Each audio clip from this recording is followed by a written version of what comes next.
Today we'll discuss installment buying, also called fixed loans. A fixed installment loan requires the borrower to pay a fixed amount of money per month for a set number of payments. Fixed installment loans pay for houses, cars, boats, college loans, furniture loans, etc. Pros and cons of installment buying. Pros: the borrower has the use of the item before they can afford to pay for it. Most people couldn't afford a house or a car if they didn't take out a loan. You have the use of the item, like a college degree, and you make payments for the item feasible in the future. Cons: the borrower must pay interest on the loan. Buyer pays more for the loan than the price of the item, and borrowers sometimes overspend and take out loans they really can't afford. The Truth in Lending Act of 1968. This law requires lenders to provide borrowers with the annual percentage rate, also called the APR, of a loan and the finance charge for the loan.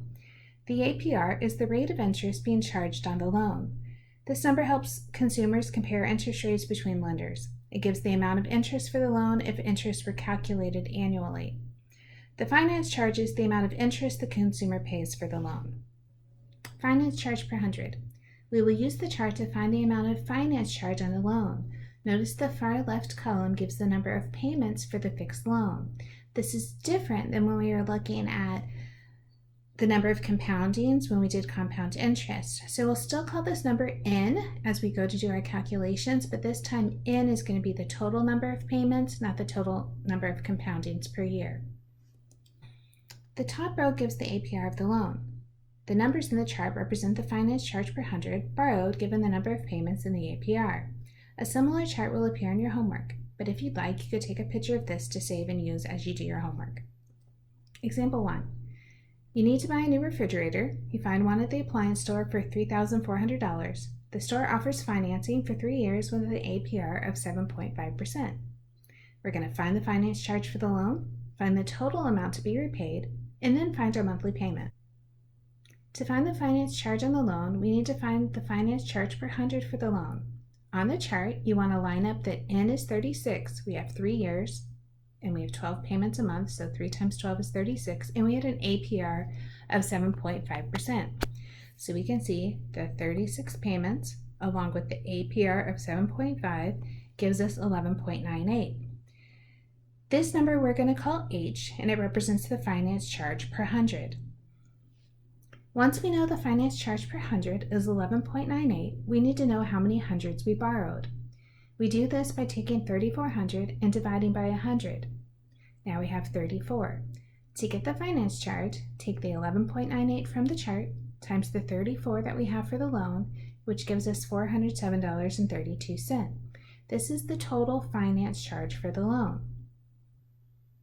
The total to be repaid is $3,400 plus $407.32. That comes to a total of $3,807.32. To find the monthly payment, we need to take our total to be repaid and divide by the number of months we'll be paying the loan back. So $3,807.32 divided by 36 says we have monthly payments of $105.76. Example 2. You need to buy a new laptop. You find one at the store for $1,200. The store offers financing for 18 months with an APR of 5%. Once again, we're going to find the finance charge for the loan, find the total amount we repay, and then lastly find the amount we pay per month. Going back to the chart, remember we have 18 payments and we said the APR is 5%. When we line up 18 with 5%, we can see H is 4, so that will be our finance charge per 100. We're borrowing $1,200. We need to divide 1,200 by 100 to get 12. We take our number 12, which is our hundreds, multiply it by 4, our finance charge per 100, to find out our finance charge is only $48. Once we have our finance charge, we add it to the amount we borrowed, $1,200, to get our total to be repaid, which is $1,248. Lastly, to get our monthly payment, we take the total, $1,248, and divide by our 18 payments, which says we're going to pay $69.33 a month. Example 3. You buy a jet ski for $15,715. You make a $2,000 down payment and finance the balance for 5 years. The lender tells you your monthly payment will be $269.03. We're going to find the finance charge of the loan and then find the APR of the loan. To start, we have to look at, well, how much money are we really borrowing? The jet ski cost $15,750, but we put a $2,000 payment down, which reduces our loan amount to $13,750. Remember, we're going to pay $269.03 for 5 years.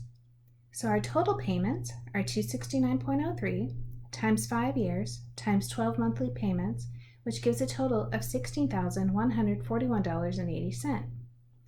If we subtract the amount we borrowed from the total we repay, we find our finance charge. So we're repaying $16,141.80.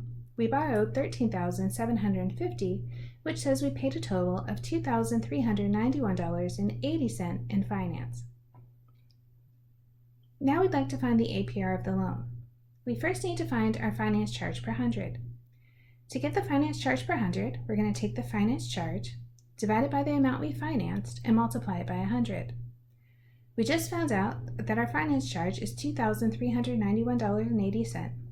We know that we borrowed $13,750. When we divide those numbers and multiply by 100, we get $17.39. We will take our n equal to 60 and our h equal to 1739 and try to find a number corresponding to that on the chart. Looking at our last row, we have n equals 60. We're going to move through the numbers until we get something close to 1739 and we see 1740. Looking up our column, we see the APR for a loan corresponding to 60 payments of an age close to 1739 would be 6.5% APR. So here's one for you to try. You have a $11,500 loan for a new air conditioner. The loan was for 5 years at 9.5% interest. Find the monthly payment. Take your time, work this all out, and then come back and check out the answer with me. You first needed to find h. Remember, n was 12 times 5, which is 60, and when an APR of 9.5%. Lining those up in the chart, we can see our h was 26.01, so our finance charge per 100 was $26.01.